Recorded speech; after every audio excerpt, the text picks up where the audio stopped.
पश्चिम बंगाल के बैरकपुर में प्रधानमंत्री नरेंद्र मोदी ने चुनावी जनसभा में हिस्सा लिया। इस दौरान उन्होंने अपने भाषण में कहा कि बैरकपुर की धरती इतिहास रचने वाली धरती है। आज़ादी में उसकी अहम भूमिका रही है। टीएमसी ने इसका बुरा हाल कर दिया है। एक वक्त था जब बांग्लादेश की अर्थव्यवस्था को मजबूत बनाने में बैरकपुर का अहम रोल था। एक वक्त ये भी था कि जब बंगाल में एक से बढ़कर एक नए वैज्ञानिक खोज हुआ करते थे, तब इस धरती ने महायोगदान किया।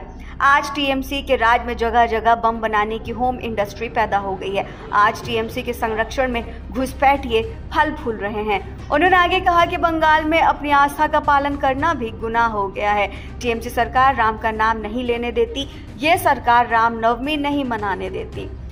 जब तक मोदी है, धर्म के आधार पर आरक्षण नहीं दिया जाएगा। प्रधानमंत्री ने यह भी कहा कि एससी, एसटी और ओबीसी का आरक्षण कोई भी खत्म नहीं कर पाएगा। रामनवमी मनाने से, भगवान राम की पूजा से कोई आपको रोक नहीं सकता।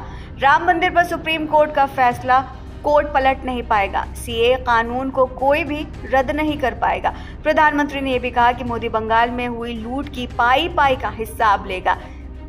ये जो नोटों के पहाड़ निकल रहे हैं, इनके मालिकों को छोड़ा नहीं जाएगा। मैं भ्रष्टाचार के पीड़ित और बंगाल वालों को कहूँगा, कोई भी भ्रष्टाचारी बचने वाला नहीं है। जो करोड़ों रुपए बरामद हो रहे हैं, इसको गरीबों को देने के लिए मोदी रास्ता खोज रहा है। विकसित भारत के लिए विकसित बंगाल भी बेहद जरूरी है। उन्होंने जनता को संबोधित करते हुए कहा कि आपको टीएमसी के गुंडों से डरने की जरूरत नहीं है। भारी संख्या में वोट देना है। ज्यादा से ज्यादा परिवारों में जाइए और लोगों से मिलिए और कहिएगा कि मोदी जी आए थे और उन्होंने आपको जय श्री राम कहा है।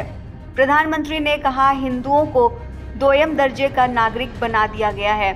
इसमें प्रधानमंत्री नरेंद्र मोदी ने कहा कि तृणमूल कांग्रेस और कांग्रेस के इंडी अलायंस ने तुष्टीकरण और वोट बैंक की पॉलिटिक्स के आगे घुटने टेक दिए हैं। टीएमसी के एमएलए ने कहा कि हिंदुओं को भागीरथी में बहा देंगे। सोचिए, इतनी हिम्मत, इतना साहस। इन लोगों ने बंगाल में हिंदुओं को दोयम दर्जे का नागरिक बनाकर रखा है। वोट बैंक की राजनीति ने सीएए जैसे मानवता की रक्षा करने वाले कानून को विलन बनाकर पेश किया। सीएए कानून तो पीड़ितों को नागरिकता देने का कानून है। इससे किसी की नागरिकता नहीं छीनने वाली है। लेकिन कांग्रेस, टीएमसी जैसे दलों ने इसे अपने झूठ के रंग में रंग दिया है। वहीं प्रधानमंत्री नरेंद्र मोदी वाराणसी लोकसभा सीट से सोमवार यानी 14 मई को नामांकन भरेंगे। इस दौरान एनडीए के कई नेता भी मौजूद रहेंगे। नामांकन से पहले पीएम मोदी एनडीए नेताओं के साथ बैठक भी करेंगे। इससे पहले वो सुबह 80 घाट भी जाएंगे और करीब 10 बजे काल भैरव मंदिर के दर्शन करेंगे। इसके बाद 11:15 बजे नामांकन से पहले एनडीए नेताओं के साथ भी बैठक होगी और 11:40 पर वो नामांकन भरेंगे। जानकारी के मुताबिक नामांकन भरने के बाद पीएम मोदी झारखंड के लिए रवाना हो जाएंगे।